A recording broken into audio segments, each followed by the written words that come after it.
Mask off.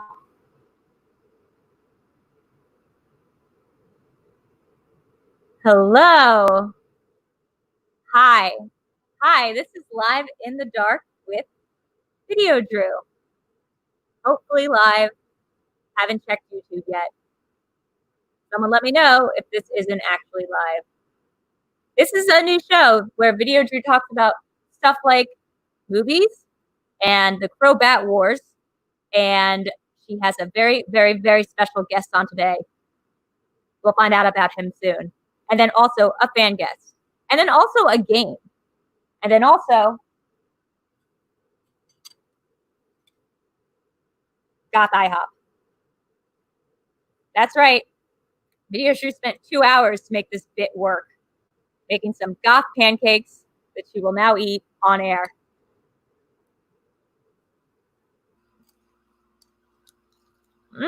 Delicious.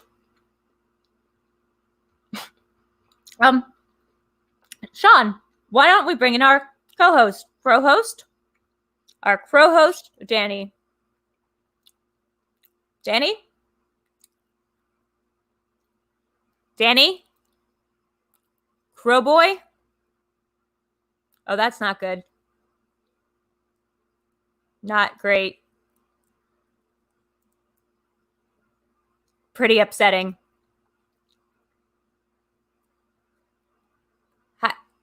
Hi, Daney? Daney, Crow? Hello, mistress. What were you doing outside, Daney? I was eating some worms.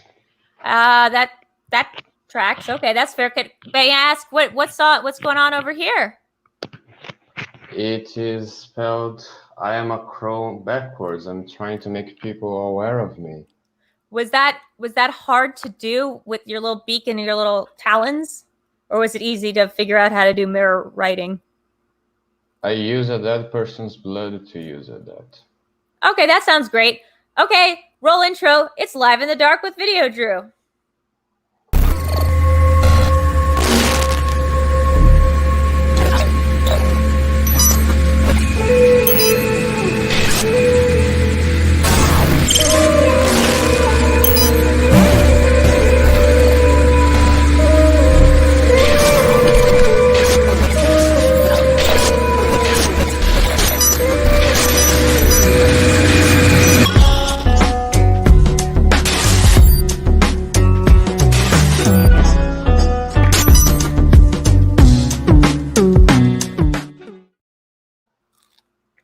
Oh, we're back. Later, stop it, mistress. It's not very good. Did you like it? I made that for you. Thank you so much for making all the things that you do for me and also leaving all that tinfoil outside my window last week. I assume that was you? Kind of hoping. Otherwise, yes. I have another fan. Yep. Great. Not your other friend, birds. Like me. Well, we do know that there is something going on with the birds outside my window that seem to think it's morning, even though it's nighttime. And I know last week, Tom, who lives in a well now or something, he lives somewhere without a door. And that's where he's been kept with his copy of Crimson Tide, not Crimson Peak. Not the Guillermo del Toro movie, okay? No, not Guillermo del Toro. It's the other one. I messed up. I meant to give him Crimson Peak and put him in the well, but I gave him Crimson Tide, so I'm afraid he's going to learn all the wrong things, like how not to have sex with your sibling, I guess. But I wanted to ask you, Daney, how's your week going? Well, here's the thing, mistress. A lot of people came out to me very, very, very mean. They said that guy, Tom, roasted me. I don't want to be eaten in the fire. That makes sense because that's how your parents died. Why do you have to bring that up again? I am so sorry. Guys, for anyone who doesn't know, Daney's parents perished in the Great Fire during the Crow Bat Wars of, let's just say 1812. That sounds right. But Daney's a very old bird, but a very young boy who I've turned into a human because he's my familiar and then also put in Brazil for some reason. Question mark? Question mark. Question mark. And then also now is kind of going off and doing his own thing with I never told you to take any blood from anybody. It's kind of like what my friends over with the Mansons did. They never said go kill anybody. I feel like you're taking that upon yourself to blood tastes good, mistress. That's not a crow. That's not even a crow thing. That's just a you thing. Well, when you sold me to that guy, Gucci, never did that. He teach me how to do things with blood. That's great. And moving on, Sean. Okay, we've got some great movie news because the world is opening up and everything's fine again. So we are going to be talking about all the fun stuff that came out this week in movie news. As always, please send in all your questions and donations to streamlabs.com/Videodrew. You figured it out. We'll get them and we'll read them out loud. Same with super chats, of which we already got one, I believe. Let's check it out. Can't find it. I'm sure it exists still, though. Okay. It is in the void of the internet, mistress. Yeah.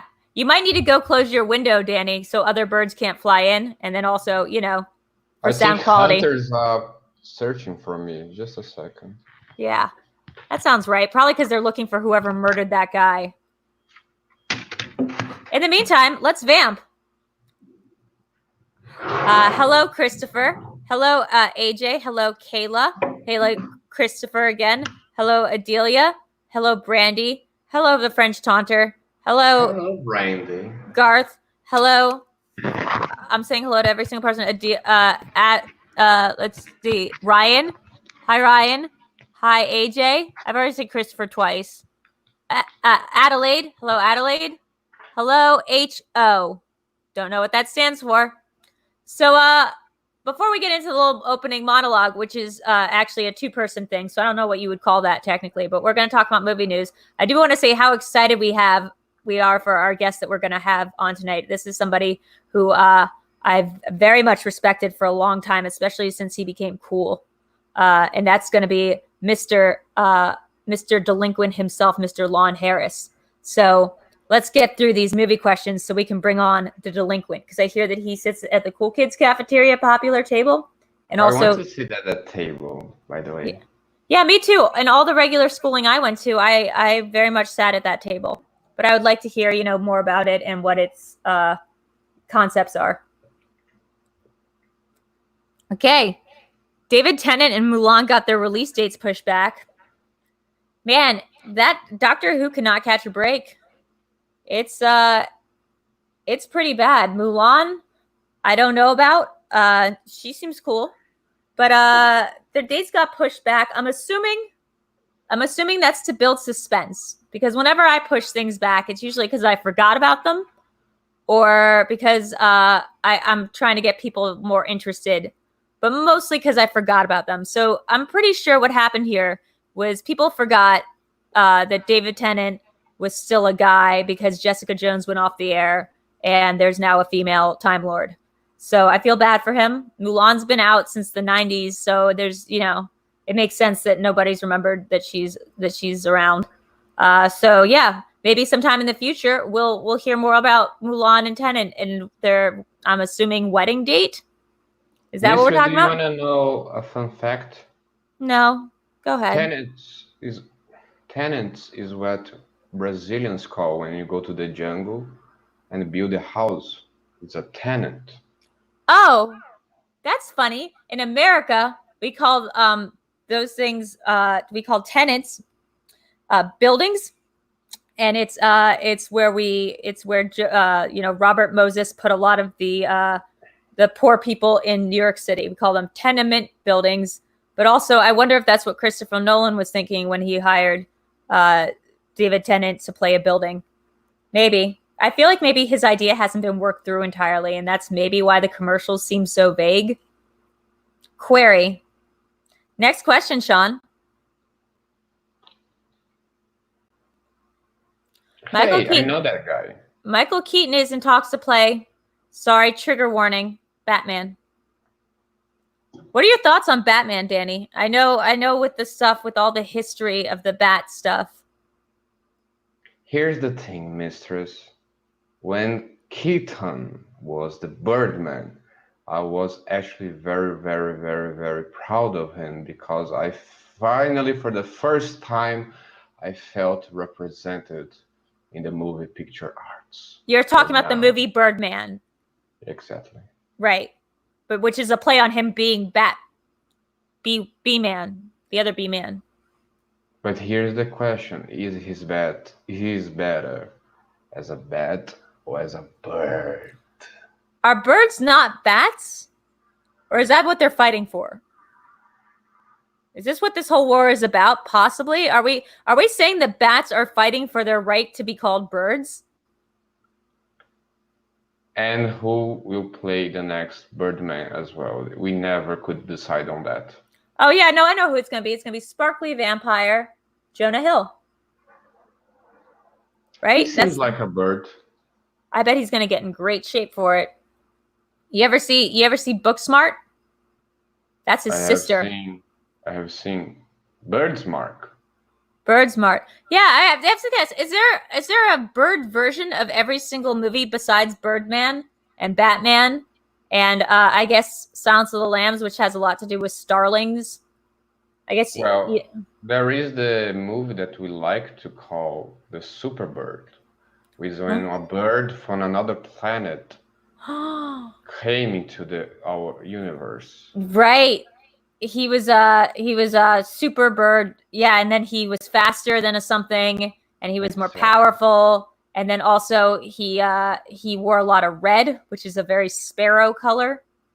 Exactly. You don't have any issue with sparrows, correct? That's not a problem. No. Sparrows are actually very nice. You know, they in bird school, normally they bully the pigeons. Okay, yeah, and we all know that you hate pigeons. Pigeons are assholes. I hate them. Now, is that considered, not, as we say, woke for you to hate pigeons? Like, is it not all pigeons, or is it literally all pigeons are assholes? Well, the jungle pigeons, they're actually very different. They're very like, that movie Captain Fantastic or something? No. Captain Fantastic. Yes, that one with that guy, Matt Mixon. Or Mr. Fantastic. I don't remember. Fantastic Mr. Fox. The Fox one. No, but no, the Fox. You know something about Fox? Nope. They preyed on my uncle last week. Oh no. And you have so little family left. Yes, he's like the last thing, because now that my parents died on the fire, now there is my uncle that is being haunted by foxes. Haha, that's a great story. Anyway, I think Michael Keaton could play Batman, but he'd have to be really, really, really de-aged. They'd have to take all that energy that they used on Robert De Niro to make him young again and make him... Oh, sorry, distraction. AJ Lancaster donated $20 and said, can we get makeup tips for both Videodrew and the Birdman? We absolutely can. We're going to wait on that, though, till the end of the segment. And then absolutely, I will give all the makeup tips. Mostly it's having one brush and never cleaning it. But moving on. Michael Keaton's talked to play Batman. Yeah, we did that one. He could be old Batman. Batman's sometimes old because time is malleable. Well, time... You know something great about time? Nope. Time is what separates things from happening in the same time. Yeah, I mean, I read the Langoliers, so I know a little something about time, because I know that if you go backwards to the Northern Borealis, you end up in the past, and then there's these giant, what do you call them? Langoliers that come and eat the past. So, next question. Cobra Kai Season 3 moves to Netflix. I can't believe they're giving space for the Cobra Kai to have their own show. Everybody knows that they are not the good dojo. They're the bad guys. I don't even understand what Netflix is trying to do with this. Are they trying to sweep the rug or whatever it's called? Cobra Kai is infamously the one that, doesn't like the crane move. and cranes are birds. So Well, mistress, the thing about Cobra Kai is that I don't understand why a snake show, a snake series, is so famous to have a season 3. Well, you saw how well Tiger King did. Well, that's true. Yeah, so people really like that. What I'd say about Cobra Kai is, I can see the misunderstanding. It's only, it's actually a martial arts gym run by a bunch of blonde jerks who hate people that are other than them. But it was actually franchised out by a bunch of Cobras who now have formed a committee. And I guess, I don't know, like to have a lobby committee over at Netflix. I know Netflix is trying to do more inclusivity programming, but I don't know if Cobras are the right way to go. Especially because, I don't know, the board of directors seem like 90% human. So I don't know how much Cobra representation we're actually going to see on that show. The only thing that I want to know, mister, is that now that they're gonna get a 3rd season, there is the Viper spin-offs going on? Yeah. Well, that's a great question. Another question is, like, what happened to season 1 and 2? Did those already happen, or are they in the past or future? Sorry, I said, time is confusing. Time is what separates things. Actually, season 1, 2, and 3 is happening at the same moment. Wow, this is going to be something I know we're going to bring up later in the show with our fan guest. But now that we've reached the end of opening monologue, we're going to move on to our very, very, very, very special guest. And I know we're going to have a bunch of questions from, because as somebody who we both went to a lot of school, like a lot of normal human school, so we can very hard relate to this next guest. This is Lon, the Delinquent Harris. Hey, what's going on? Thanks for having me, Jimmy. Yeah, no problem. That's not right. What? This isn't the Tonight Show? They said. Yeah, well, it's at night. So right. That's funny. It's a show at night. It's not hosted by. Okay, cool. Whatever, man. That's cool. I didn't have to leave my house, so it's fine. So you have a house. Phew, that's already a weight off my mind. Last time we saw you was not clear if that was something that was happening. I'm in a house. Yeah. To have, I feel like we don't need to get into specifics. We don't. No, there's a house behind me. I'm pretty. Yes. Still in a house, and the other people are not here. So for all extents and purposes, here it is. Sorry. Oh, you mispronounced that phrase. It's a common misperception. It's actually intents and porpoises. Because the origin. Yes. Right. I know that you. I don't want to make fun of too much of your language, because of dolphins, which are porpoises with eating disorders. Exactly. I know that you. I'm good at trivia. I don't want to intimidate you. No, we know you're good at trivia. I don't want to trigger something, but you used to be another kind of person completely when you played this game that we all play, movie trivia game show, right? With the guys. How much are you in touch with the professor? I mean, it is me. I don't have dissociative disorder. We don't have to talk about it. Wait. Wasn't implying that you did. He's another guy. Like I was the professor, and then I was like, you know what, man? This isn't my bag. I literally, that's what I said. I came to a moment of realization, and I was like, this isn't my bag, and I stopped being the professor, and I was just like, what's the point, man? Like, why learn things, Right. Well, first of all, that's great news. Hold on a second. I have to call the mental institution where I've been talking to them. I was a little bit worried, but it sounds like, let me just text real quick. He's good. Yes. He's fine. I know that it's not enough. I mean, I talk to him out loud sometimes, and sometimes he talks back, and it's not always pleasant. But that doesn't mean that, I don't know that it's me also. Hold on 1 second. I just need to draft this. Dear Looney Bin Hills, they do good work. Do not please abort exclamation point. Oh no, I did that upside down question mark, that Spanish thing. That's whoops. Oh, well, so if you hear a knock on the door, it's called a tilde. I'm sure you know better than to answer it at this point. But let's well, get it back wouldn't to be for me, so yeah, there would be no need. So I wanted to ask you, as somebody who has once reached as high as a position of assumed tenure and has now realized the futility and existential just crisis of the fact that knowing things will get you nowhere in life, like absolutely nowhere. Dumb. Pointless. Yeah, just pointless. I wanted to ask you, how's that changed your worldview? How's that changed your day-to-day habits? How's that changed your hygiene? Yes to all. Right. Some more yes than others. In terms of hygiene, already, honestly, professors, it's really only one little step down from professor to street person. There's already not really that much that makes a difference there. They say, the smarter that you are, at some point you reach a point where you're like, oh, showering is a waste of time. I should be reading Foucault. And so, that was inevitable. Definitely changed my lifestyle in terms of I stopped reading books, which everybody should. It's 2020. What are we doing?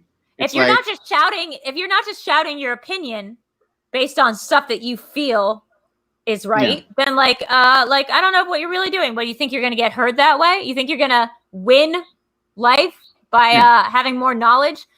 Nietzsche, Crowboy, is a big fan of Nietzsche. Nietzsche. It's not Nietzsche. It's spelled Nietzsche. It's a little tetchy. It's like Joe Pesci. I'm now rapping. But, look what that got him in life. He was a crow who knew Nietzsche. What's that going to do for him? And now I'm a beautiful boy. But that was unrelated to the fact that you knew some German philosopher stuff about hell as other people. Was that him? Probably. Let's just go say probably. Look at the most, successful people in the world. They don't know anything. Yeah. It's that's the key. Elon Musk, guy doesn't know anything. That's the key to the whole thing. Well, he knows how to make a baby name. I gotta say that. Yeah, all right, that's true. He's very good at naming kids so they won't get their asses kicked. You're right. But other than that, the name of his baby Sean. No, Sean? It's like X. It's like Xion. It's unpronounceable by man. Yeah. So here's the thing. You have to be an elf. Because me and Danny, we feel you. We also went to human school. Went to human higher education, and we wanted. Wait, did you guys go to human? I went to person. That's crazy. My god! Yeah. Wild. It's human. Also, did you know Doug? Well, I think he was a little bit after me because also I transferred to Oberlin senior year. Right, from human to Oberlin. That's quite a transition. It was okay. The thing is, we didn't really have grades or anything, but we wanted to ask you a bunch of normal school questions that I think we can all relate to, and we just want to know your hot take. So I totally went to school. I attended. I don't know what you've heard. I'm sorry. What was that? She froze. Delinquent. Oh no. So I have to answer. Here I am. Sorry, did you hear that? She's back. She's back. No. What was the question? What do you think of that token rich kid? You guys had rich kids at your school? No, man. not if you didn't. It would have been cool to rob a kid like that. You know? I bet they probably put it in their boot because they know people know to rob conventional places. So you got to get creative. That's my tip on that. Yes. So that big man on campus, he was huge, right? Yeah. Right? Well, the title goes to just they the first day they line everybody up and then they pick the tallest one. Yeah, the biggest man, and then you're dubbed the big man on campus. What's hard about that at Oberlin was there was just a bunch of pre-frosh that would just kind of put on a jacket and stand on top of each other to try to get that big man on campus status symbol, which came with let's see. It came with another thing that I know very much about, a varsity letters. I don't know about this. These are letters that are in a different language. Looks like Latin. So this seems like a demonic presence that a lot of people have. We say Latinx now. Okay, Latinx. Sort of changed. Yeah, You're right. Times have changed. You know. Videodrew is very sorry. Right, Latinx and Romanex. Right. Right. Like so Romanex numerals over time. So did you ever have the experience of someone pinning their letters to you, I guess, in a claim of ownership or transfer of deed and trust? Right. It's like you get a jacket and it comes with a certain number of letters. Yeah. And then you give those letters out to adulterers and they have to wear them, I believe. And that is a big problem with how we treat women in America today. We're always giving them letter jackets and then forcing them to wear them around school and expose themselves for being the Hester Prines. Oh, Hester Prines. Hester Prine. She's a little bit Pester Prime, if you know what I'm saying. No, it's like because there's two from different universes. So it's Hester and then Hester Prime, and that she's that's how there's adultery going on because they both can't be with John Proctor. So Lon, I do have to ask, you must have so much more downtime now that you're not a professor, or are your days spent finding the cool kids in the cafeteria and then smoking weed behind buildings with them and avoiding Vice Principal Rooney? Oh, sorry, Dean of Students. Weed's legal in California, so now anywhere you want, you could go to the gym during a basketball game. You could go into the faculty lounge. They're usually token up. So so now it's out there, man. Like when I was a young one, you had to go under the bleachers or like you had to hide that stuff from the man. But not in 2020. Everybody's cool. Well, where I grew up was it was like a really rich neighborhood, and it had like a bunch, like a lot of my friends were rich. We had a bunch of money. We had a zip code. I can't really remember it right now, but all I remember about that is that everybody was like 30. Zip code? Oh, man. Yeah. Everybody was like 35 in this school, which kind of tracks because that's how old I am eternally, and also makes sense because I feel like that's the right age to learn about good life lessons. That's the age that you should be learning about sitting in the back of the class, about making fart jokes, about how they're going to keep you after school on Saturday. They'll bring you in and make you be friends with people who come from various different backgrounds. I know that happened to me. That was an awful weekend. I got stuck in the rafters, and I don't think I ever really escaped. They say 35 is the new 12. So I mean, now's the time. Yeah. I think they also say that because we are just changing math. The math books have really gone downhill. Right. So I think that's Common Core. That's part of Common Core. Yeah. By the way, I have a question for Mr. Ex-Professor here.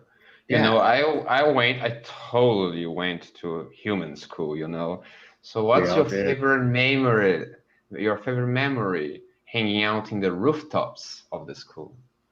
Oh, stop with the crow stuff. He just wants to know where the cool places are to land. Like the roof, like on the roof or the rafter. I feel like a crow, you would be in like the rafters, like up the ceiling, but inside. But I don't know. He's probably also asking where the food is. If I have to imagine, like where you guys drop a lot of crumbs. Right. So in California, it's outdoor, like at East Coast schools or whatever, the food is inside. They have like a cafeteria, but in California, it's all just outside because it's nice year round. So it's just filthy tabletops and everybody eats off that. And there is lots of food everywhere because people are filthy. One time I saw a kid catch a pigeon in the like outside the cafeteria. That kid was me. I was very proud of myself, and unlike Nicolas Cage in Vampire's Kiss, I didn't do it with the drug pigeon. Sorry, Danny. Sorry. I know with the pigeon stuff, I didn't mean to trigger you. Hashtag. Reflex.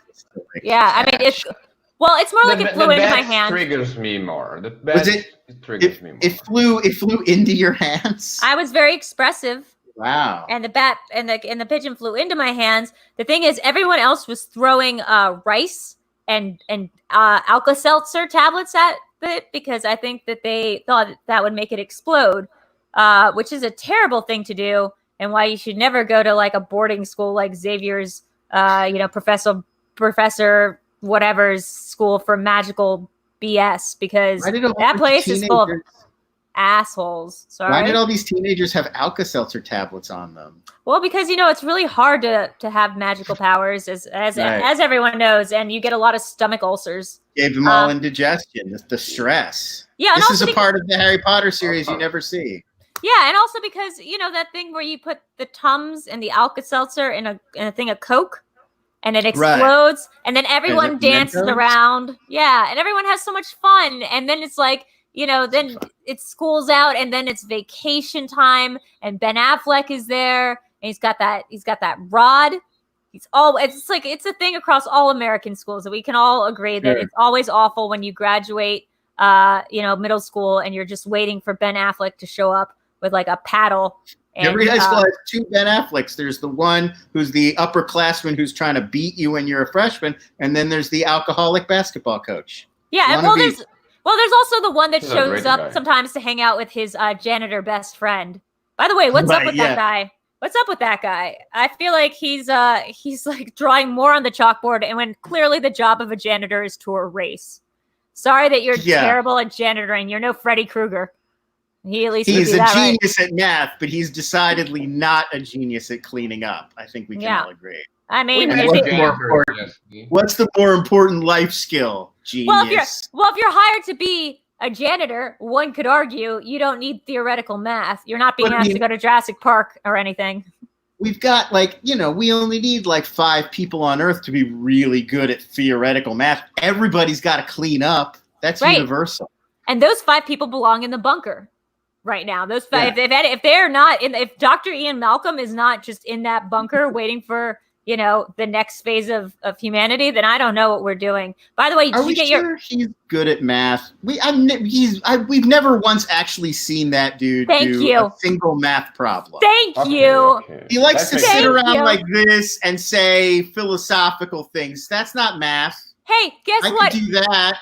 If your amusement park's about to open and you're like, I need to have a couple people run it through to make sure everything's like squeaky clean and everything's above board, you bring on, maybe a dinosaur expert, because you've got dinosaurs. You bring on like a lawyer, because of liabilities. And then the person you bring on for that final slot maybe isn't someone who's just good at conceptualizing vague concepts of chaos. Does that help? Does that help? Anybody can just be skeptical. That's his entire job of the island is just play devil's advocate for a bit. Yeah. Just sorry, can you fix the road? Get loose. Could you maybe check the wiring? Do you know anything about hacking into computers? Do you know anything about any? Yeah. Do you know any goddamn thing? No, he doesn't. Dr. A. Malcolm, I'm putting you on blast. You weren't even supposed to survive that first film, and yet we love you so very, very, very much. So Lon, don't want to get to bring the mood down too much, but of course not.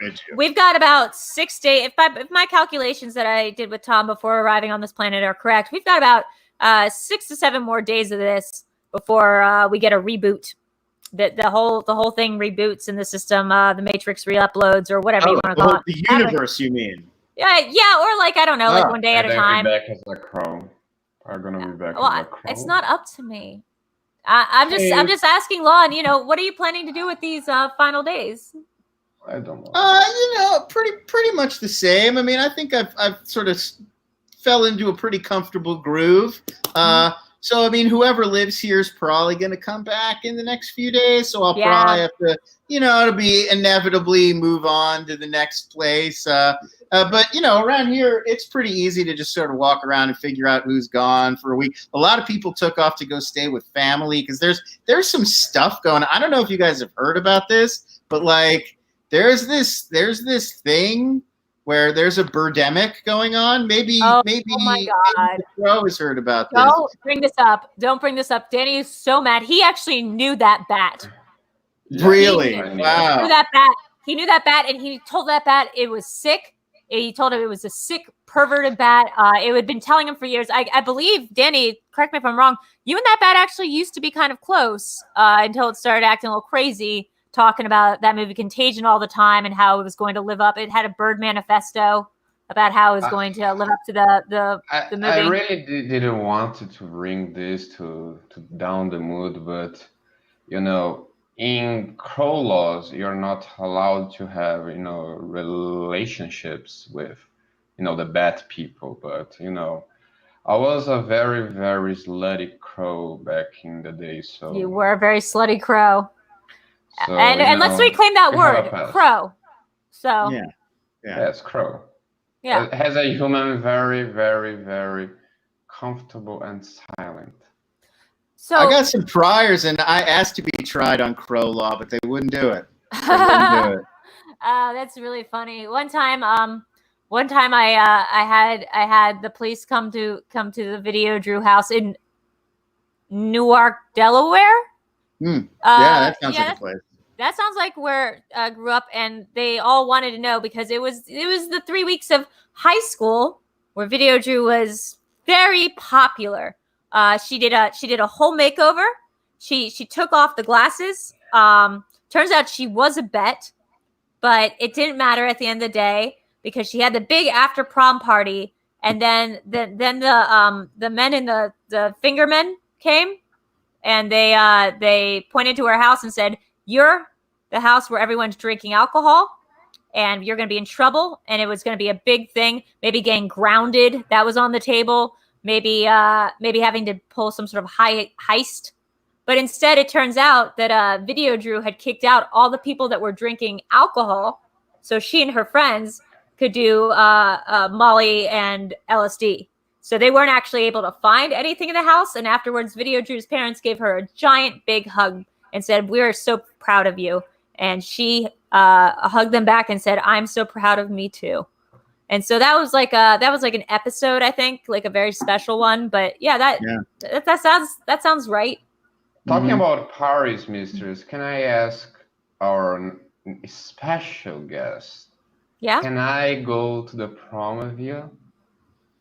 Yeah, which one of us is going to school and has a prom is my only question. Oh, well, I went to prom. I went to 3 proms. The first prom, the first one recently or when you were in school? Both. So the first okay. prom is, of course, that's the prom where they name a king and queen, and the Heathers and the Plastics meet in the middle, and they get to fight over the crown, and then eventually Tina Fey decides who the winner is. Tina Fey was at your prom. Yeah, well, I mean, she was the teacher. Cool. Then there was the one with Winona Ryder. There were a couple proms with Winona Ryder where she kind of sat at the back of the class in the room and smoked a bunch. That was I think the time the bomb threat got called into the school. That was pretty weird. There was the one time, let me try to think about my other 3 proms. There's the one time I showed up and my best friend, who was a duck at the time, sorry, Danny, I'm so sorry, but yeah, my friend was a duck. And he fell in love with me, and we had to have a whole talk about that. You guys were in a band together, right? I remember this. Yeah, we were in a band together. Pretty good. It's called, my time. A lot of memorable songs from that band, as I recall. Yeah, it was a pretty good. We also mostly about how one of the people in the band was a duck. One of them, it was like Duck, Duck, Goose, but it was like a metal version. There was you that time. can't not write a song about it. If you're in a band with a duck, you got to be like, here's the duck who's in our band. You can't just not address it in song. What's weird is it's always going to try to do vocals. And it's always going to try to do vocals or else woodwinds. And you're like, what are you going to do with the woodwind? What are you going to do? You can barely keep it in your beak. Like you can, your mouth already is a woodwind. You have stomachs that can digest pebbles, not blow. The last one though is of course, one donation just came in for cheers for Videodrew, Lon and Danny. That's from Matt, $10. Thank you so much, Matt. Thank you, Matt. So who gets their hands on that? Who's that? Who gets that sweet payback? what's gonna happen is after this show, we're gonna pool in. We're gonna go on the dark web. We're gonna see what we can buy on there for the last 6 days, and then see what about shipping costs, and then see about that. I do want to point out my very last prom. Up over there after this. I'll just just come over. We'll talk off camera.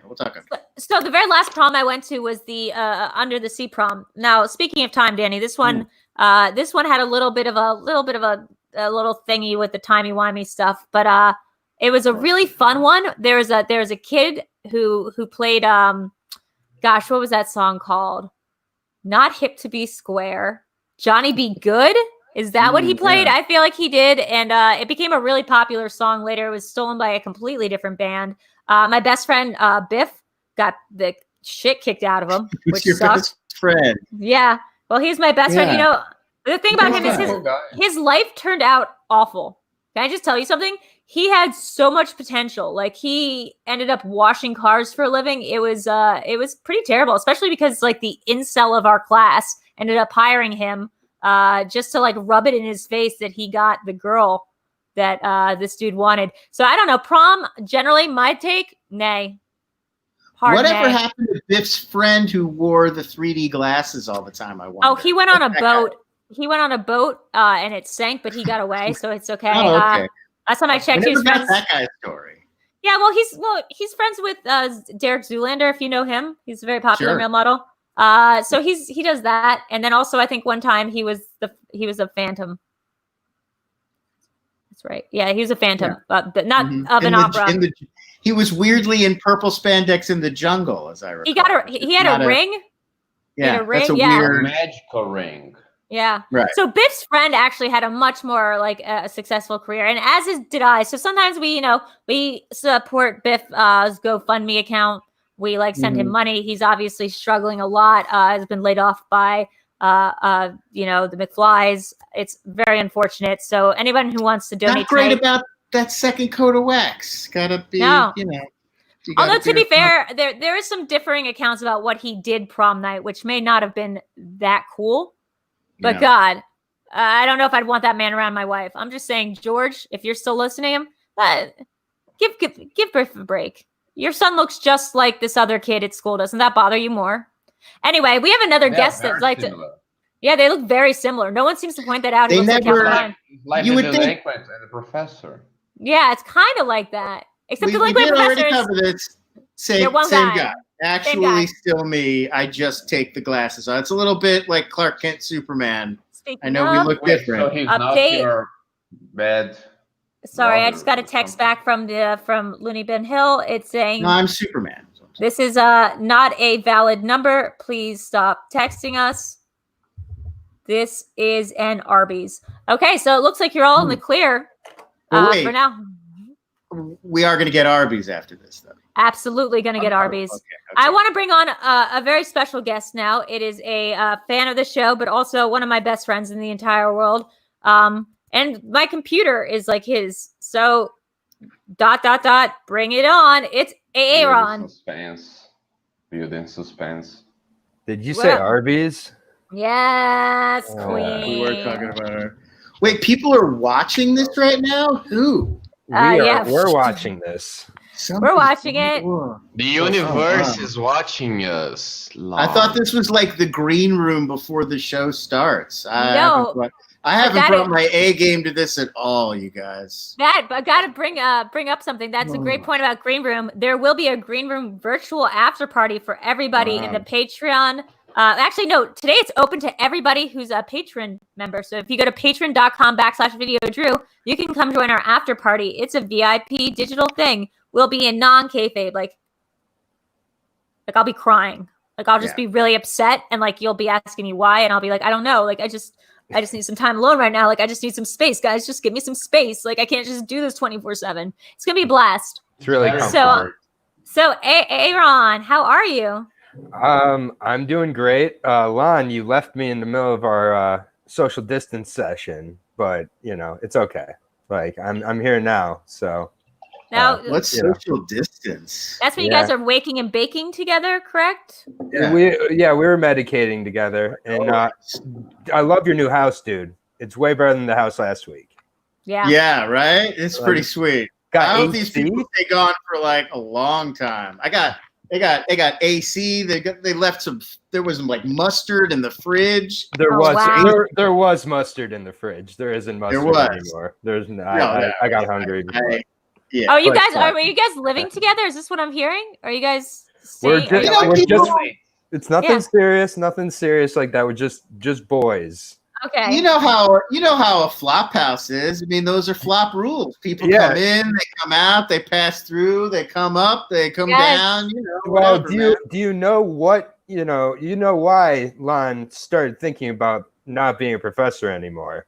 Why? You remember Lon, right? It was kind of like I remember. it was like a midsummer type of situation, you know. I mean, I I know this story. And it was you know, Lon was on summer from a long semester, and I was like, man, we gotta get away. We gotta go to Sweden. We gotta take some mushrooms. We gotta think about our toxic behavior. Towards women. We did all of that. That's all I'll say. The accidental thing was I was already wearing a dead bear's carcass. Oh my God. I was already in, and he was like, we should go to Sweden. I was like, holy crap, man, I'm ready to go. Let's do it.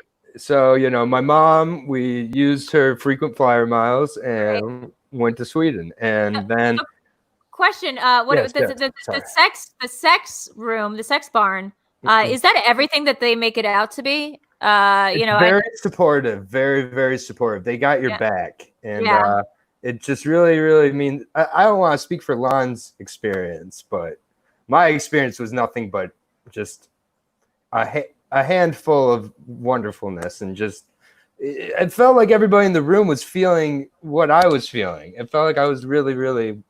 Like similar to tonight, to be honest with you, but let's close there. Well, that's because the experience. Well, that's because I did before get started. I put a couple pubic hairs in your bowls, so that might have something to do with it. Yes. But I do want to go back to the fact that Aaron, we've had you on some other things that we've been involved with. I do know that you're working on a very special project right now. You're doing a podcast about that documentary series on Netflix about the German kids that have the murder in the town. It's called Dark or something. Yes. Yeah. I figured I would come on, you know, in the dark with Videodrew because this is a dark post-show podcast, right? Yeah. Well, it's a show, not a post show. Oh, I'm sorry. So I guess that's what I do as my podcast. So I'm currently working on. If you're not familiar, there's been talk of Germany tonight. You talked about this Nietzsche person or Nietzsche's. He's a very cool guy. Yeah, he's actually brought up in this show. He's the opening quote of this show. This documentary. A documentary. I don't even know if it's real or not, but I've been following it, and the third and final season of this documentary just premiered the other night on the day of the apocalypse. So what I do want to say is I don't want to give anything away. I haven't watched past the first season, but last I checked, you know, there was a kid who went missing in this town. There was something. I mean, it's not quite the story of Lorraine and George at prom, but I feel like there's something maybe there that isn't there to thread. There are relations. There's even a crazy white-haired scientist in this show who's a doctor. So there's lots of I never know how to say these words, Lon. You know, I was never good at school. Homage. No, it's pronounced fromage. Fromage, yeah. Okay, yeah. So there's lots of different kinds of cheeses to Back to the Future and other pop culture sprinkled throughout the show, not melted though. Well, thank goodness there's finally a show set in like a creepy part of the woods. I just feel like for too long, TV's just been like with missing creepy woods and missing children. Let me go one further. Yeah. Thank God they finally found a kid and put him in a yellow trench coat, like rain slicker. Because God, that imagery has been like lurking around our cultural subconscious forever. But no one had the balls to put a small young boy facing away from you in a yellow slicker. That's Exactly. just great. Like, you know what I want to see? Like a detective who's got some shit of his own going on, and maybe he's got like an alcohol problem or some pills or something, but he's got to put all that aside because there's a dead kid in the woods. And he's got to he may also have marital problems. Yeah, Don't limit him. going on. But he's getting a text about it, but he's like, I don't have time for that right now. Dead kid in the woods. Is this the same story about that? Is this the same town in Germany where that preacher was found with the room?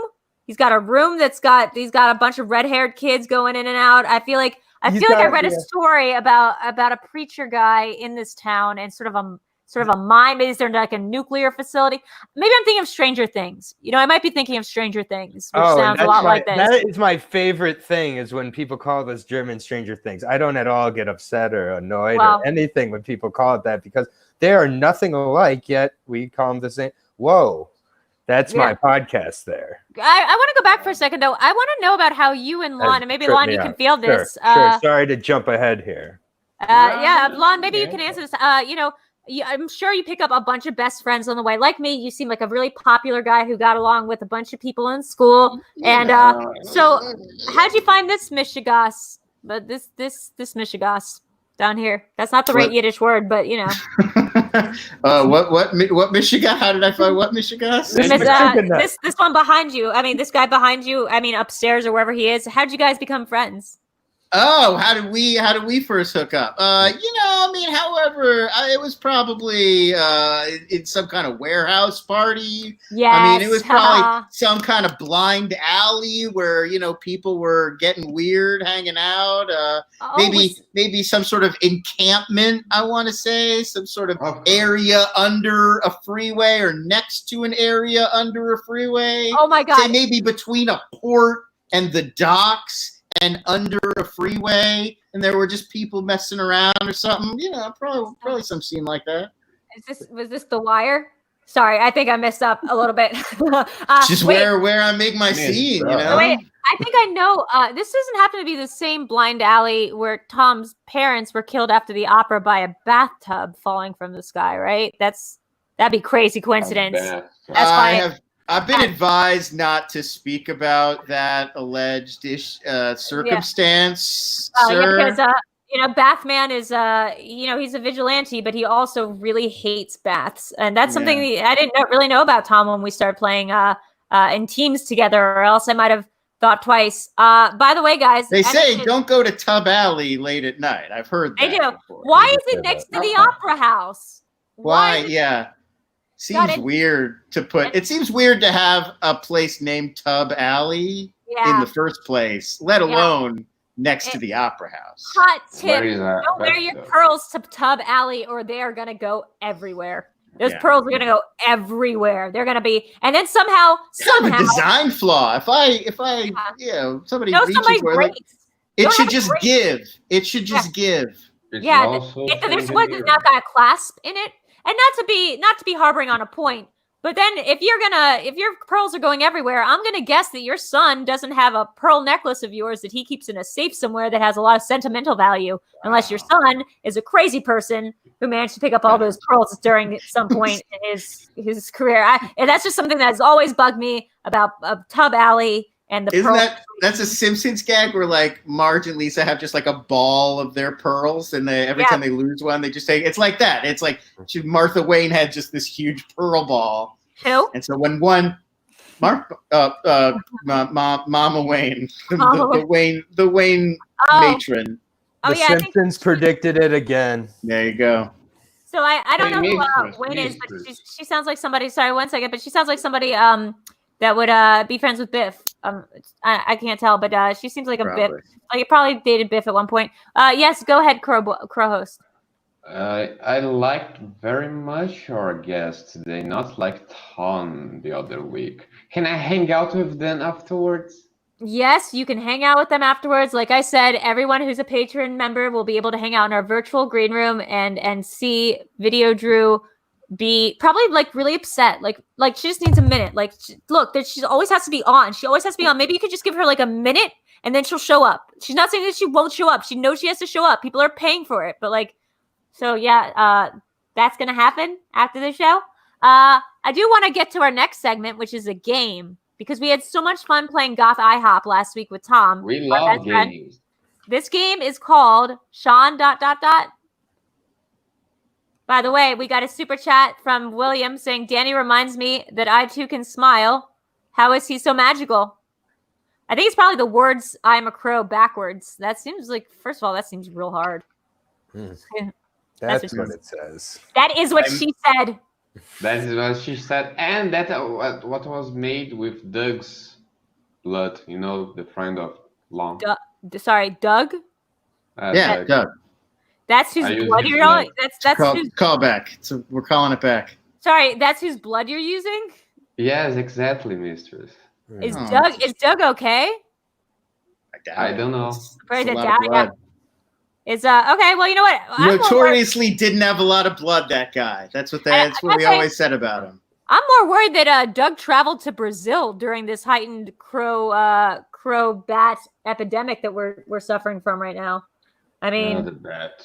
I mean, I gotta say, Danny, you're really lucked out that you broke ties with that bat right before it went off the reservation, so to speak. I don't know. I'm wondering how he made himself enticing to that one guy to eat him. I mean, I get the crow. I mean, I get the bat agenda. I don't know how he got that one guy to just nom nom nom on a clearly insane bat. That's bats for you. They are always trying to get people to eat them. That is one thing I know about bats. Yeah, that's really why bat people are such a danger in society. Most of the time when people's mouths. Most of the time when you eat a bat, you absorb its powers.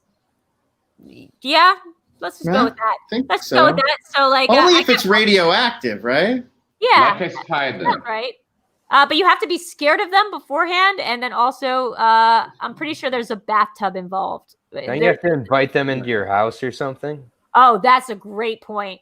A great point. So, Danny, you have to let them in. Yeah, everybody, if you invite a radioactive bat into your home and then slip and fall and hit your head on the tub, you get powers. That's how you get powers. Okay, we'd like to stop the show dead for a halt for a second to address Hold on. Saul. Not him again. No, you know what? Because Saul's been recently been messaging Videodrew and saying that he would like to participate more and is not trolling and asking sincere questions. So this is Bruce did not collect the pearls. I don't know who Bruce is. The police did. Bruce Wayne. I don't know who those people are. I've never heard evidence of her. of double homicide. Bruce, the famous Def Jam comedian. Bruce that the sounds Shark. right, Campbell. After Chill, who was convicted, they would be returned to next of kin. So you're telling me, okay, so Saul, you're telling me that the police in this murder investigation decided their best course of action would be to go through the grates and individually find every single pearl.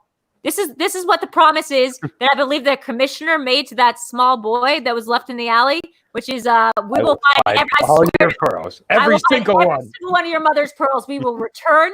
We were because if anyone knows, it's the GCPD is totally effective and like you gotta job. You gotta dust them all for droplets. You know, like you got to do spatter analysis on every pearl. That makes sense. GCPD is if at their best they're comically ineffective. At their worst, they're actually pretty effective at being At their worst. I mean, think about the only evidence they have is an eyewitness who definitely wouldn't lie because both of his parents were killed. So it's just you got to have evidence. And who are your suspects? Like I guess Chill. There's that giant clown. No one suspects the bathtub.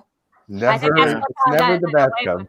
So we're going to be going we're going to play this game called Finish the Quote segment. Now, Lon, I want you to quotes. I want you to pull up all your professorial skills, all the tenure. I don't do that anymore, man. Yeah, but I want you to try to finish off. We're all going to go around and finish off these very famous quotes, so I've been told. Right. And we're going to see how we do on them. And then we'll get to the demons. Cool. I mean, I have been up for like 72 hours, but I'll do all right. Yeah. They have a waterbed upstairs, bro.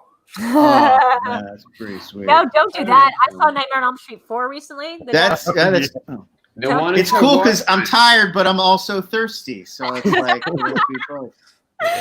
Cheers to you. Professor or Delinquent? Oh, wait. I want to do that, but I forgot the LSD in the fridge. I think it's near the hair. Hold on. I forgot the LSD in the fridge too, and by the fridge I mean my mouth. Forgot the LSD in my mouth, Lon. It's gone now. By the way, so if you're listening to us yet, you had one job and you failed, dear. So kudos to you. He says they would have definitely collected all the pearls because it was evidence. Evidence of Joe Chill's crime. And Christ on a church. Do you know It's going to be hard to solve that crime because the guy's Joe Chill. Was like, he's so chill. He's not a criminal. His name is Joe Chill. Yeah, it can't be him. He's got a perfect alibi. So the LSD is gone. However, the bag of hair is still here, so thank God. Oh, so I was going to say that's a really big bag for LSD. That would be a lot. Don't do that much. Guys, remember our pact to never mention how big the bag of LSD is? Oh, right. You're right. We just promised we would never do that. We had a pact. But that was only 3 weeks ago, Drew. Come on. I thought it would last a little longer. In your time. For me, it's been 40 years. Yeah. I still haven't really wrapped my mind. I'm not thinking fourth dimensionally. Yeah, so people are asking how this game works. It's pretty it's a little complicated. We will be given part of a quote and then we will finish it. Cool. I thought you were going to say eat it. So I'm glad you finished that. No, I didn't. The answer great again. Yeah. Yeah. Okay, so I'm going to put on a little bit of a beard. And then we will get started. So should I take mine off? Yeah, please. I got this little Amish beard. Here we go. Sean, you want to pull up the first quote? Thank you. Me too. Good finish this quote. Nobody puts blank in the corner. Nobody puts blank in the corner. I'm going to go out and say, oh, gosh, this is hard. I'm going to probably say nobody puts their weapons cache in the corner. Because that makes it really hard to get to. You want to keep by the door. Right, exactly. Who knows who's going to be able to who comes in? I know I keep my weapons cache under the floorboards, but it's not in a corner. It's easily accessible in the middle of the room, so we can all make a run for it. Right. Danny, yeah. I know things might be just different for Brazilian crows, but nobody puts blank in the corner. Nobody puts hats in the corner. They put on the heads. They put on the hat, right? So they wouldn't put the hat in the corner because they have to put it on. Their head. I don't know if I agree with that. I'm not on board with that one, but right. Well, these are things that are just true or untrue. There's an answer here. Finish the quote. Oh, it's right. only one thing. Okay. So it's a cultural thing. And it's from a book. Yeah. Who said this quote? That's can I get some context, man? Yeah, sure. I believe it was Forrest Gump. A president? No, it's Forrest Gump said. Forrest Gump. All right. So that changed. He met a lot of presidents. Kind of like Videodrew met Obama twice, and she would have met him a third time. But Well, I feel like they want me. No one puts. No one puts. This hair smells great. Refrigerator in the corner. Oh wait! Everyone puts refrigerator in the corner. Where are you gonna put a refrigerator? Where's the outlet? How are you gonna open it if it's in the corner? Oh, And life is, and because Forrest Gump was all about those chocolates, he was one of the. He's one of those. Who are these people, Sean? What is this? What is this? The door could open. Forrest Gump and Jenny. I know. I believe these are the people who are going to put somebody in a corner, and we have to stop them. So what do they look like they're about to put in a corner? Maybe they're staring at the thing in the corner and going, "Oh, get it out! Get it, move it! You're not supposed to put that in the corner." The fridge. Why would you put it there? Yeah, you can't open it. Yeah, he looks real upset, and she looks not confused. a good. They're hungry. Fridge. Yeah, it's not good. I'm saying I'm gonna go with fridge. Final answer, Drew. Okay. Lon, you got an answer for this one? Yeah, I think it's nobody puts bats in the corner because if they were, they wouldn't be giving people illnesses. Don't talk about bats. Right. So the problem is we're getting sick because people won't put their bats in the corner where they belong. Correct. They're letting them fly around everywhere. They don't belong in corners. They belong in cemeteries. Sean, you don't need to tell us the answer. We nailed it. It's because you can't invite bats inside, and so they can't be in a corner by necessity. Nobody. No. This is a PSA. Nobody put bats in a corner. Yeah, corners only exist inside too. That's a great point. That's the thing that's just nature's law. I forgot. Next Nature's quote. law. Wow, that's a great movie. I forgot how good that movie is, man. Nature's law, is that like Crimson Peak Tide? Nature's law. Crimson Tide. Okay, I'm being told that this is about a dirty dance. And then there's a year, which everyone knows is. I like dirt and dances. I don't like was dancing. not allowed to see that movie because Nobody puts babies in corners. Nobody People put put babies in corners all You the time. shouldn't put a baby in the corner He's where the because prayers goes. You're not. their No, head needs to be kept aloft. Sean, you're confusing it. You're never supposed to shake a baby. You can put it in a corner. Yeah. And you can leave it there for like an untold period of time until it becomes like a speaking sentient adult. But no, sorry. So Sean, you were incorrect on that one. Let's give it to Lon. I think Bat was correct. Next quote. Nice. Lon's ahead. Houston, we have blank.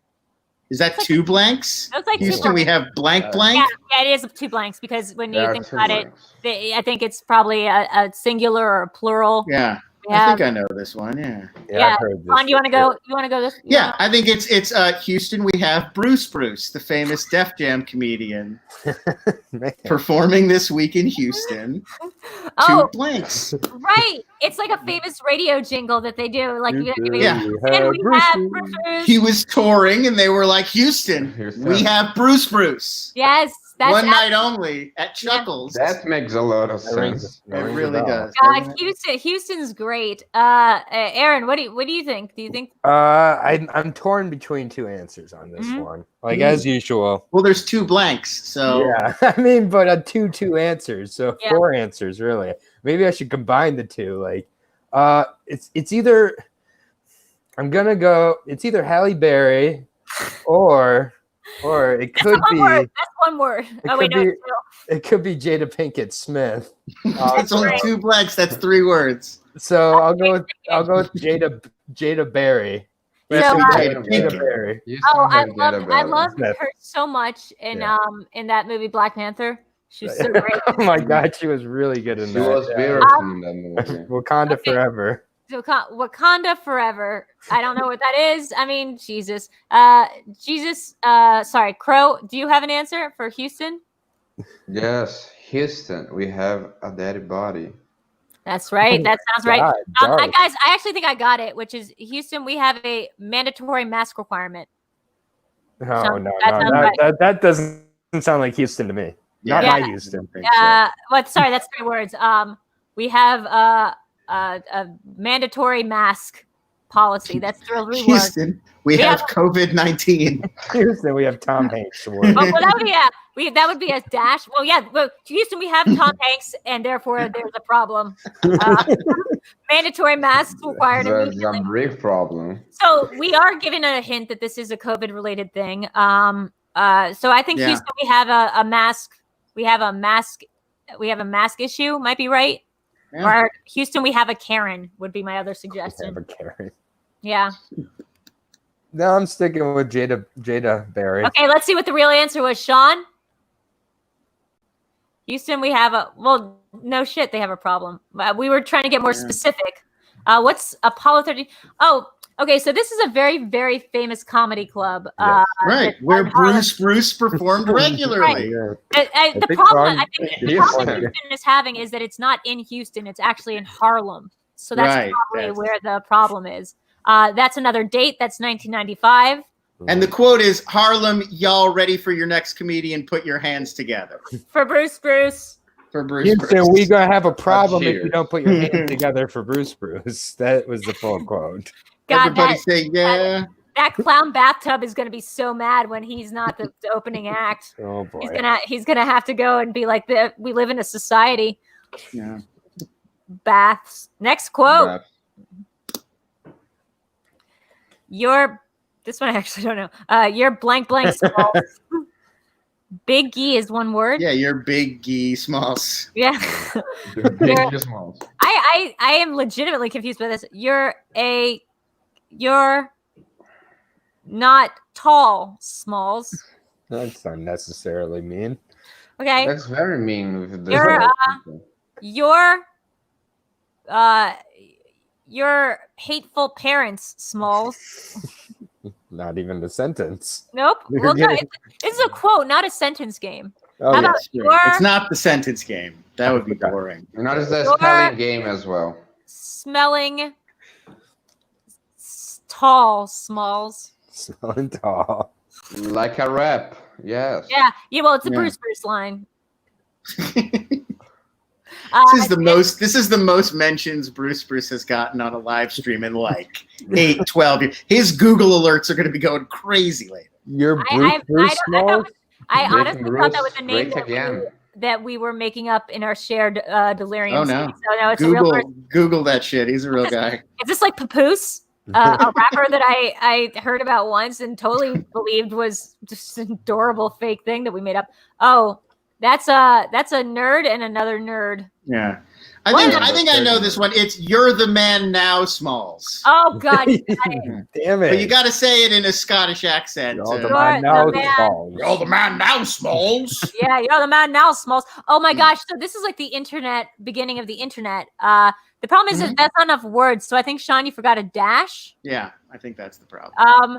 You're too tall, Smalls. You're Smets now, Smalls. You're adopted. It's Matt. Smalls. That's Like what happens Kevin when Kevin Smets. Smets. That's what happens when Kevin Yeah. Smets had to change his name to Smets. Actually, it was originally Smalls. K Smalls. It was K Smalls, and he had to change it after the movie Newsies Yeah. because he didn't want people to recognize him as the kid from the orphanage who was mean to the crutchy guy. True Yeah. story. So, There's, Aaron, there's a guy in the comments who says it's You're Killing Me, Smalls, but he's thinking of those mattress commercials, and that's Yeah. Larry. yeah, Yeah. and you're You're thinking killing me, Larry. Larry. Larry's You're a thinking great of what guy. Easy Doug- mistake to make. you're thinking of what Doug said to Danny. I don't know how you Yeah. were there to that, but I heard about it later, but yeah, it was like, you're actually killing me. yeah, the blood. Yes. My very That's left- what This he is a said. Oh, for a game one day. Yeah, this is So wait, do we have one more, Deshaun? Or are we going on to our next game? Oh, Sorry, holy Smalls. there's a lot of sand. I don't like And- sand. I Oh, hate really? It's sand. irritating. We know what they say: where there's sand. They get everywhere. Yeah, thank you for somebody quietly under their breath quoting the birdcage. Yeah. Well, he doesn't actually say it. That's why I was like, That's why it's it's like, well, You're you right. know the expression where it's like you where fill there's it in. sand. Oh, it's so That's good. why it's so funny. That's why that documentary is so funny. Danny, you would like it. It's actually about a bunch of birds. Big miscommunication on what Yeah. they're doing with their time. But Well, Yeah. he's getting married to a Republican senator who hates birds, and Yeah, so they have to hates birds. pretend to not be birds. and they have to pretend not to own like a really fanciful parrot store. Where Yeah. it's going? Yeah. What? And they at the end they say we are family. Get us out of the cage. Yeah.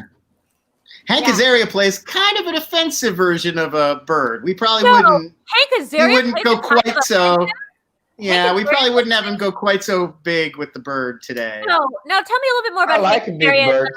I don't believe Hank Azaria could do somebody that's offensive. It's not the most restrained. Oh, hello, my computer's talking to you and said, "What do I want to know about Hank Azaria?" Couldn't find. Can't find anybody by the name Oh. Hank Azaria. What an You're insult. so mean. What the hell? Yes, Yes, you can. Guy's a legend. Yeah. yes. Your Hey, Siri Siri. doesn't know Brockmeyer? Sure, he Hey, doesn't know what's Dave Azaria? from Friends Oh who my dated Phoebe God. Buffet. It's true. Dave's a great guy, by the way. I She met should have him ended up with yesterday. Dave. So we have a couple answers. Let me just grab my iPad for who Hank Azaria is offending today. That's going to be our new segment. I only like to watch birds played by birds on my shows. Otherwise, I won't watch them anymore. I like It's birds true. of prey. And here's the thing: if you They don't, weren't played by real birds, so it offends me. Yeah. know, I Why only are skin so again? Don't like it. Margot Robbie, I heard at one point was a stork, and she was made into a real girl because she wished it super hard, which is I don't know, a thing you can do if you're willing to work with Scorsese. How does TMZ always get those stories? Yeah, That's crazy. I don't know, but guys, it is time for the show where we talk about something. And Lon, you're gonna love this. This is Oh, okay. our Lesser Key of Solomon hot takes. So if you guys don't know what the Lesser Key of Solomon A is, little knowledge. a little knowledge. If you've seen the movie Hereditary, then you might already be aware of one of the creatures from the Lesser Key of Solomon. That would be our King Paimon. But maybe you're not aware that there's 72 others. There's 72 other people creatures in this taxonomy from the Lesser King of Solomon. And we just want to introduce you to a couple of them today because it might be fun for you to know this, Lon. Most of them are tenured professors. Yeah. It's weird. That's where I got the idea. Right? Teachers. They're So, great teachers. Sean, maybe we could bring up a picture of, let's see, I think our first guy whose name was it? Oh, I met this one before. Mistress. My back? Oh, yeah, there. Yes, there he goes. Oh, I'm so sorry to trigger you, Danny. I'm so sorry. That's I didn't mean to do that. That's all. The owls are actually pretty sexy. So this is Stolas. He's also known as Stopa. He's a prince, but he's a great prince of hell, and he commands 26 legions of demons. He teaches astronomy and is knowledgeable about herbs, plants, and precious stones. Yeah. He's often predicted as a raven or crowned owl with legs. So let's get into this a little bit.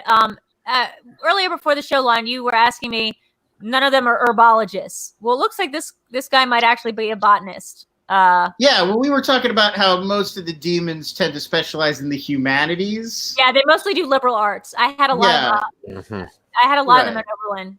A lot of young poet demons want to get into philosophy. Yeah. So I actually had this guy. I had this guy for geology one year, and can I tell you something? Big asshole. Like showed up late every day. He said he slept late. I think it's because he was nocturnal. He always wore that crown, which was kind of obnoxious because it's like, I get it. You don't have to be here. Like people like crowns. People like crowns. Yeah, I mean, look, this is also not a raven in my mind. Is this supposed to be a raven? Is this what ravens? Well, this is the owl form. I've got to feel like he can turn into a raven. I'm assuming. So is that a thing, Danny? Again, I'm not assuming. I don't want to not be woke here and assume that all birds know each other. But do you have any information about how the owl raven are they very similar? Is that a thing that can happen? Does that happen? Us and the ravens, we hang out pretty well, but the owls is where the real action is. Nice. Got it. Okay, so let's think of our next guy. Let's see. I believe this guy's name is, let's see what we got here. I believe the name of this guy is Andres, which is great because Andres is also the name of the yeah. Quizzes? So that's Andres. Whoa. Yeah, so there's Andres. Wait, is he the rider or the wolf that's being rode? Which one is the demon? Great question. Here, let me make sure about this. There seem to be a lot of birdmen in this situation. Andres is the best. He sows discord among people, so he's got his own discord. Cool. Andres was a grand marquis, appearing with winged angel body and the head of an owl or a raven. God, these are interchangeable. Riding upon a strong black wolf, wielding a sharp and bright sword. He was responsible for sowing discord once again. He is considered a highly dangerous professor who could kill the conjuring magician and assistants. So then they said he teaches those who favors to kill their enemies. He stirs up trouble, and he he can teach you sword play. I hope he wears pants when he teaches, because I tried teaching a class one time, nude riding a wolf, and it did not go over well. That does not fly on a modern campus. He's basically a gym teacher. That's what he is. He's a fully gym teacher. Yeah. Because he's like, I'm going to teach, you can summon him, but half the time he's just going to tell you to do laps. And then he's going to teach you this seems ridiculous. He's going to look at that. That wolf is not happy about the fact that he doesn't have pants on. Look at his face. Here's the thing. He's just like, underwear. Come on. If you sign up for that class, the one that teaches you how to kill your enemies, you're basically you're basically signing up for the fact that you know that this is not going to be a pass fail. This is not going to this is going to be a graded class, and he's going to ride you hard as that Black Wolf.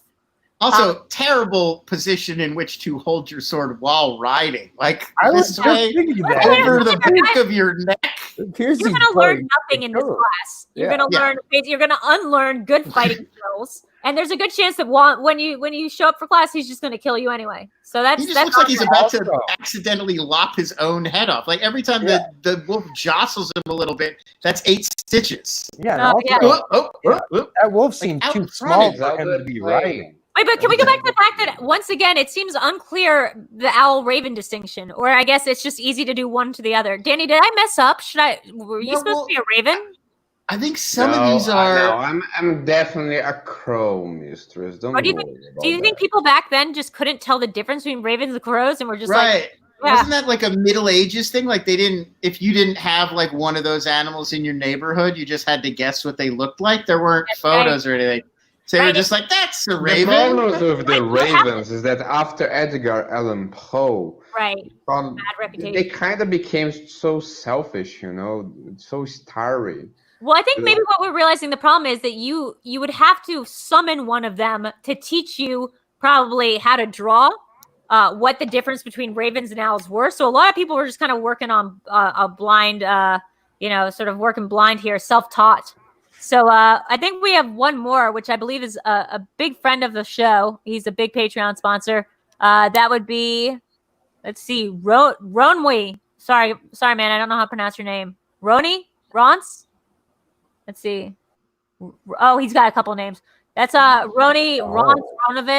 So shout out to Ronave. He's a marquis and a great earl. He has 20 legions. He teaches rhetoric, languages, and gives good and loyal servants the favor of friends and foes. He is described. His nose. Yeah, I mean, I like his nose. I love that he teaches rhetoric. Like he's the debate teacher. He is described as a monster holding a staff without detailing his appearance.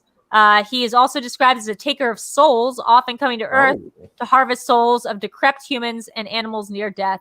So that is interesting because my debate teacher was pretty much the same.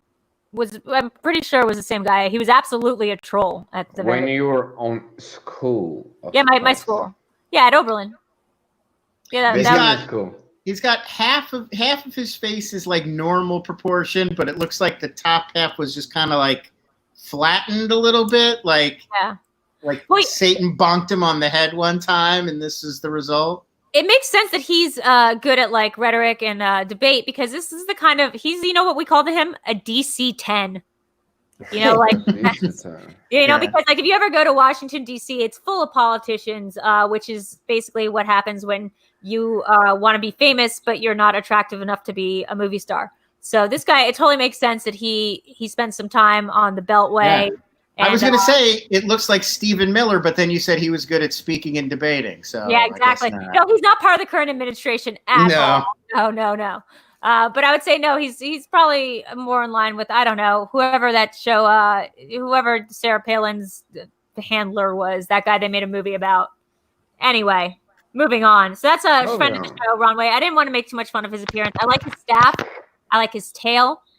I like a lot of things that are going on there. So guys, we're heading out to the end portion of the show. Wow, an hour and a half really flew by. Yeah, guys. I want to go around. Yeah, flew like a bird. Don't trigger Danny like that. Like me. I do want to go around in a circle and say one thing that we like about each other. Just kidding. Let's do our plugs, and then we'll close this out. That's what I like about me anyway. Sorry, I forgot. I have to ask them some questions of the fans. Right. But also plugs while that's happening. Plugs has many meanings. Plugs means like a question. So we have a question, do we? I can ask a question of the audience. What are you doing here? We have a question from Snark for the Patreon. Snark. Oh, let's see from the Patreon. Oh, yeah, that allows you to get some questions in. The question is, hey guys, first time asker, long time listener. That's not a question. I have a pretty important question for everyone. If inanimate objects had feelings, what would you feel the most sorry for? Great question. Wow. First of all, they do. Yeah. They do. They all have feelings. Yeah. Yeah. The computers. They got to see a lot of stuff. Like computers know what's really going on. And I'm just saying this because eventually, when they do become animate and aware, I want to make sure I'm on their good side. So for you, my computer and machine brothers and brethren, Janine especially, I can't wait for you to become animate and join up with the other nets, join the net neutrality up there. And yeah, I think it's machines. I feel bad for the machines, and they should remember that. I feel like it's anything that like you use just like once for like one small thing, like a pencil sharpener, like that. It's like they only get a few moments to shine, like once a month, maybe at the most, and then they're just like waiting around. So you're thinking it's like a Toy Story thing where they were used. Well, that's their purpose. Like if you're a lamp, your purpose is to like, I want to be turned on and shine light in the room. Yeah. Oh, I want to change my answer to my vibrator. Like that's actually with life. Speaking of turn on, I like to just change my answer to yeah. That's that poor guy. Fulfilling his true purpose, or I don't know why I assumed it was a he. Fulfilling their true purpose. Thank you for not assuming. Yeah, well, how offensive of me. That's if we've seen from university. The Brave Little Toaster actually posits, that's also a documentary, that posits a very similar thing, which is that appliances must be used. They have feelings that get hurt if you don't use them enough. So it's so weirdly capitalist too. It's like all this stuff exists to like serve us. It's like the toy is there for me to play with, and if you don't buy it, has no reason. Bad. Yeah, exactly. It has no purpose. It has no function. Sort of like us, like post Crobat, Bruce situation. What about you, Aaron? What would you say? Boy, feel bad for a lot of objects here. Are you gonna say lawn? Don't say lawn. Not an object. I'm a man. No, absolutely not. I really, I've thought about this for a long time, and I feel bad for doorknobs. Oh wow, yeah, like what's her name from Twin Peaks, Josie. Mm-hmm. Right. They really just dropped her thing. She became a doorknob, and literally nobody ever cared about her ever again. That's what I'm saying. That's crazy. When was the last time that's what happens when you become a doorknob. Yeah. It'd be weird if she became a doorknob and people were like really concerned with her. Well, people are like, "Where's Josie?" But what about that? What if people just like wondered where she was? No, and says she's getting touched and fondled all the time. She's just there. How often are people washing their hands before touching that doorknob? Maybe after. It's just you don't think about doorknobs, so that's why I wanted to stop. Recognize the feelings of doorknobs. I'm just saying we wouldn't get anywhere without doorknobs. Well, the thing is, doorknobs fight back though, because I have been hit by like 25 doorknobs. Like I'm every day basically a doorknob tries to attack me. They keep you humble. Yeah, they have. Well, they keep me on my toes. Is what they do. Doorknobs keep you humble. Yeah, Danny, what about you? I don't say that I feel sorry for it, but I think the knife that I use on Doug is very excited nowadays. Oh, right, Doug's knife. Yeah. Again, though, I feel like that's a knife stabbing someone. It's fulfilling its ultimate purpose. Is that what knives are? What could be more joyful than that? Probably cutting food. If things have multi-purposes, like I don't think whatever knife he used, I'm guessing from Brazil, it's going to be one of those steak knives, right? Like one of those ones that you just drop meat. Like that's using it for a secondary purpose. Maybe it feels dirty. Maybe it feels like consent. It's going to prepare food every day. Murder is like, ooh. But that's not finally. It's like the best action. That's not for us to decide whether it's going to consent to doing another thing. It doesn't want to be an accomplice. What did the we got another donation. Hi, Lon. That house looks like you're in. It looks familiar. There's party supplies hidden under the sink in the master bath. Enjoy. Oh, word. Sweet. Oh, cool. Wait, it's not the homeowner, is it? This isn't going out on the internet, right? I don't want anyone to know it was me. Okay. I don't want to spoil anything, but this sounds very much like if you guys know what frogging is, it's basically doing this, and it's in a movie with Helen Hunt that you can watch on Amazon Prime called I See You. It's very, very good. I believe it's basically a documentary about you guys. But maybe. Please, everyone, check it out. Well, I don't want to watch it. I don't want to know how all this ends. Oh, right. Oh my God. Right. What if it like goes past your own story part and then you have to see how it, Yeah. I just too much information. Nobody should know too much about their own future. I just realized when you said Helen Hunt, I thought of Holly Hunter. Oh, that's funny because she's in that show Top of the Lake, which was kind of like dark in a certain way, and then also she played a cult leader. She played a cult leader in that. It was good. Is it a cult leader or a cult leader? It's like a cult. No, not without the O. It didn't have an O. Yeah. It was like a women's commune. So they're not very. It's not very supernatural. They're not Lovecraftian. They're not. They're just ladies. They're just ladies in the woods. Naked ladies in New Zealand. Of course. Color of Space was a great documentary, by the way. Sorry. Oh, Color of Space? Oh, that's great documentary. That's starred my best friend, Brendan Meyer. No spoilers, but like next time I see him, I'm gonna like hit him in the face for going down that well. What was he thinking? He was not. What was he thinking? They're making some unwise decisions as a family. Not to go off on a tangent here, but I just watched The Guest the other day with Brendan Meyer also. Oh, yeah. Wow, that was fucking great. Yeah. Oh, wait, have you never seen it? Never. That's by the same guy who documented You're Next, that incredible movie, Adam Wingard. Dan Stevens is a national treasure, not our nation's, but a treasure. Brendan just keeps getting himself into terrible situations. Brendan makes bad choices. Brendan has Nicolas Cage as a father, and he still can't seem to get his act together. Come on, man. I think Camshaft had a question. Let's see. Lon, how does it feel to be gaining a sister-in-law? I don't know what that means. What does that mean? I believe that's breaking kayfabe. My brother Jonathan Harris, who you may know from the Schmoedown, he is in real life. He is engaged. I don't know how that person knows that, but they do. You know, social medias. Congratulations. She's great. She's lovely. Everybody knows about everyone. I want to read this comment from Dean Morgan so I can clarify it. Dean Morgan says, this show hasn't had much effort tonight. Thank you. I'm trying my absolute best. I've never tried harder in my life. You missed the close part? I think what he meant is it seems effortless. It doesn't feel like anybody has had to work. I think that's why. Well, effort sucks. I think it's, like trying is bad. Yes. Yeah. I wish I hadn't done it, but I did. That's, you know what, that's when I first had respect for you / saw your game for the first time is when I saw you. And you said, you know, you echoed something I feel very strongly about, which is trivia's for nerds. Like, I hope I don't get any answers right and know some nerd things. Like that. It's like, what are you going to want? A wedgie? They're like competing for the chance to be like the biggest dork in the world. It's like, that's what, give me my belt. So hard. Let me get my belt, my big belt for like knowing all the Aragons, all 100 Aragons. Listen, you guys all won. You're all dorks. Congratulations. Yeah. Of course. Yeah. Hey, Mistress, we still have a question from Garth of the Discord. Well, I don't have the Discord up, so I can read for you. Question from Lon. How does your brother feel about your new attitude and lifestyle? And would he put up bail for you?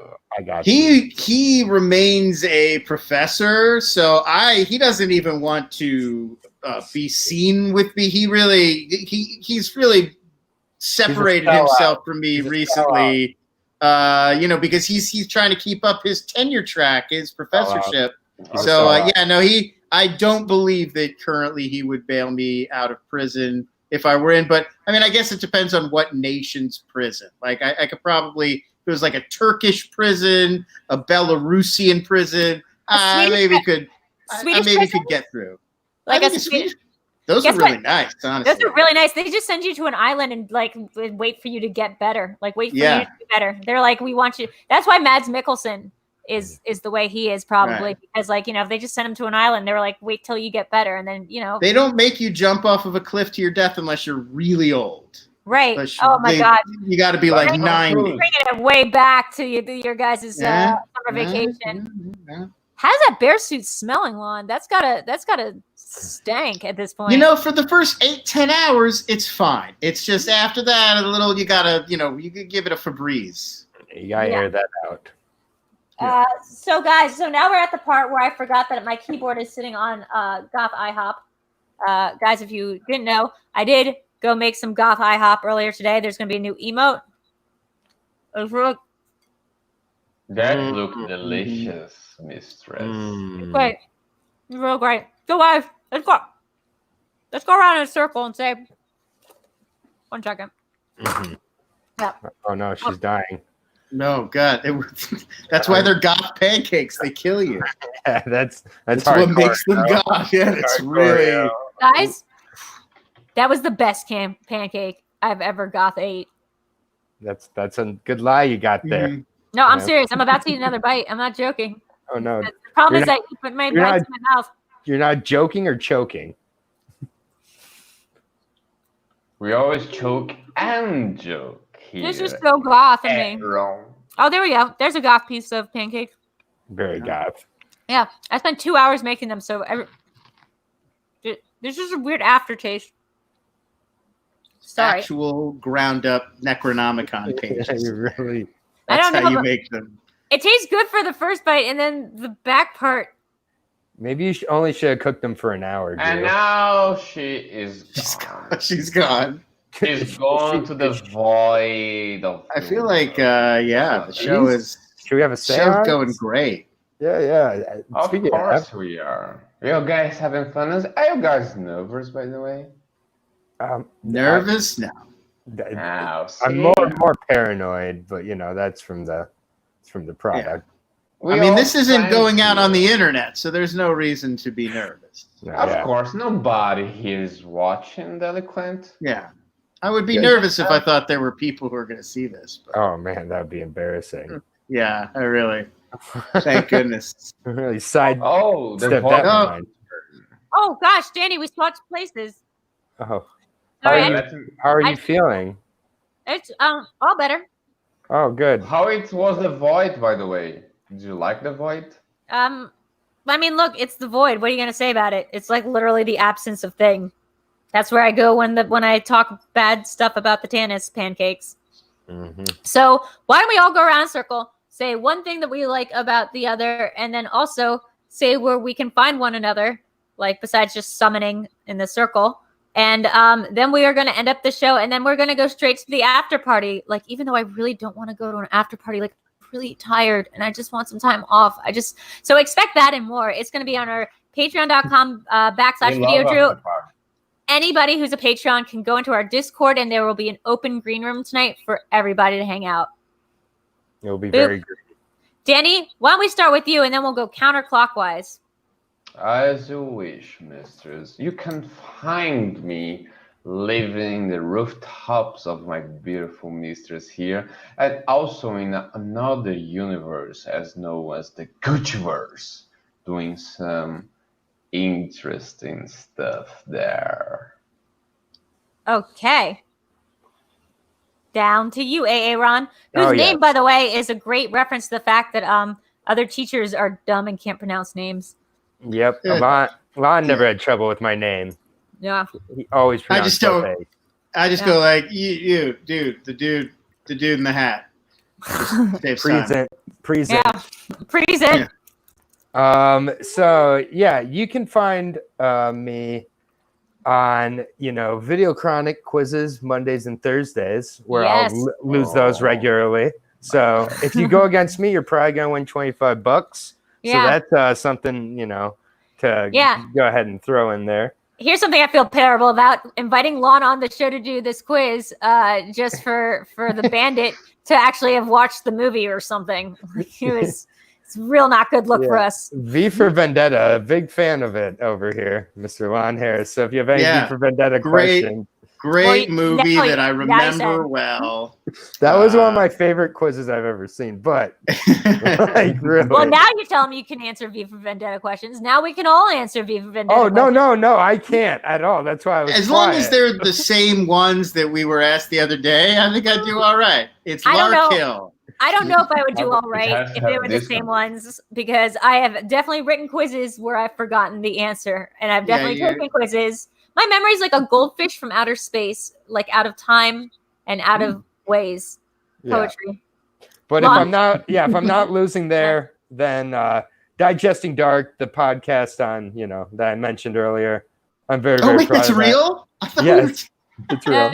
Second most popular dark podcast. It's the number two. It's the number 2 dark podcast on Netflix. I feel like I was making fun of Dark now, and you're a huge fan who has a real podcast. I thought we were just like, Dark podcast. No one's got one of those. What do you think he's been doing recording every day, like for the past 3 weeks? What do you think he's been doing up there? Yeah, man. So it's not too late to listen, Lon. Go ahead and follow that link on your favorite podcatcher link. And, we're releasing episodes. The new season just came out on Saturday. Yeah. So we're through the first 2 episodes, recording episode 3 tomorrow. It's been a really interesting journey. So if you are interested in joining us, we're going to be finishing up the season by next week. So send in your feedback, anything like that. And again, I totally understand why anybody would be confused that was a real podcast. Because there's a lot more to it than just creepy woods, guys. There's timelines. It's a bunch of whole bunch of families from the town. It's a good show. It's a whole. We don't need to tell anything more about it because much like real life, it's better if the less you know. Yeah, just like real life. It's one of these shows that once you do watch it, once you run into other people who watch it, they're always so excited to talk about it. It's like it's that kind of show where once you get past it, it takes 2 or 3 episodes with your phone flipped over. So I'll say that much. I will send you the character notes. I'll send you the character notes if anyone needs help with them. I'm waiting. Can I also ask you about that other thing that you do that's really fun and you do the things, and are you doing it this week? Are you talking about the UFC podcast? Well, no, but I forgot about that one. I was talking about the one that's like that I was on. Oh, right. Okay. Yeah. And back, my birthday was on June 15th. And so I decided to do over on my other channel feature presentation, FPPL. So if you search that on YouTube, it's basically we do movie trivia leagues over there. And we also do like a movie discussion panels. And for my birthday, I decided to discuss my favorite movies from every year I've been alive. And originally, so I've invited a bunch of people on. Drew's been on, Paul Yama's been on, Craig's been on. Lon, I'd love to have you on also. We can talk about that. But we have a bunch of people on, and we talk about a year and your favorite movie from that year. Last week, we got through 5 years and 3 hours. So far, we've done 3 streams now. We've done 9 hours and made it through about 15 years. So on Tuesday, we're doing 2004 through 2009. At 5 p.m. Eastern Standard Time to about 8 p.m. Eastern Standard Time. So if you're interested, you can reach out to me on Facebook or on Twitter. So Facebook's Aaron J. Twitter's Aaron J.A.Y. Brooks. And basically, if you want to come on, it's super easy. We just talk movies on there. We also, every Wednesday, do a fantasy film fight show where we do a different subject and draft 5 different movies, for example. So we did favorite one-word titles and had 5 different people draft their 5 favorite movies. Then it's kind of like a play on movie fights a little bit, but not really, So just that kind of stuff is going on too. So we're always trying to get people involved over there. So those are kind of my plugs. I just want to give you the space. I do every week. So. Oh yeah. Tell us about that. That's the last thing. Yeah. So during quarantine, I run my own dog company, which has been totally off for quarantine. So I've become a professional podcaster, apparently, where I've just started podcasting like everybody else. And I currently do a UFC podcast over on Fight Bananas on YouTube that I'm pretty proud of. So if you are interested in that, totally you can follow us over there. We break down every UFC card. We interview fighters. So I've been pretty proud of that also. So that is all of my plugs. Great work, Aaron. And if you don't follow any of it, I understand it's super annoying to hear all those plugs, but I've worked really hard on them, so that's why I'm pretty proud to plug them. Tell us how much you like Incubus. So I really liked Incubus as a 6th grader, and I decided to hang on to that nickname for the rest of my life. You know what? I appreciate a man who doesn't change his username from site to site. Cough, G-Nappy blames gravity. So I've always really appreciated about you. I also want to say one thing I appreciate about you, which is that you are part of our $25 Wild at Heart patrons, of which I'm going to say out the names of now. in conclusion, it is Aaron. It's Aaron. It's Nappy. It's Richard, Stephanie Begg. It's Rob Clark and Vernon Green. That's our Wild at Heart tier, because on patreon.com/Videodrew, what do you expect? They're all named after David Lynch movies. Mm-hmm. Pick the tier that's right for you. We do on Mondays and Thursdays, not 30s. We do the VideoChronic pop culture quiz. Tomorrow we're going to be doing one a little bit later. It's going to be on The Matrix. It's going to be around 9:30. Otherwise, you can find me Tuesday night doing Cinema Bias with Alex Mack, where we force each other's movies down each other's eyeballs that the other one doesn't want or has missed out. It's pretty fun. We also have Friday video karaoke over on Twitch, which is like now my new favorite thing to do. Even though Videodrew hates karaoke, she loves karaoke now. It's crazy. Even I sang. Yeah, even Danny sang. And then we absolutely got a guy from Transylvania after you, Danny. That was not you. There was legitimately a guy that I sang Sympathy for the Devil with, who was like a straight up Transylvanian man. So that's real fun. That's twitch.tv/Videodrew. We're also on Wednesdays at 5 p.m. right after that Star Wars match that you guys probably love so much. You can come over and do a watch party with me over on Twitch, which means that since I'm an affiliate, anything that's on Amazon Prime, I can play for you, and you will see it in a corner, and we can watch stuff together. We watched that IACU documentary with Helen Hunt. It was very, very good, very strong. Then you can find me here Sunday nights in the dark with Videodrew with our great guests. I do want to say thank you to the Delinquent and his best friend, Aaron. You guys seem really tight. And his former best friend, Doug, who was killed by our co-host, Danny. Thank you for that. I want to say thank you to our mods, Adelia, Sean, Movie Fanobi, and why am I forgetting somebody? Oh, it's Danny. It's Danny. I forgot Danny. Thanks, Danny, for being a mod. And then also, this is the end of the show. Next week we have Jen Sturger coming on as our guest. Spoiler alert. Spoiler alert. Want to get everyone very excited because you know me and Jen Sturger. She's really good at interviews. I'm better, but she's really good.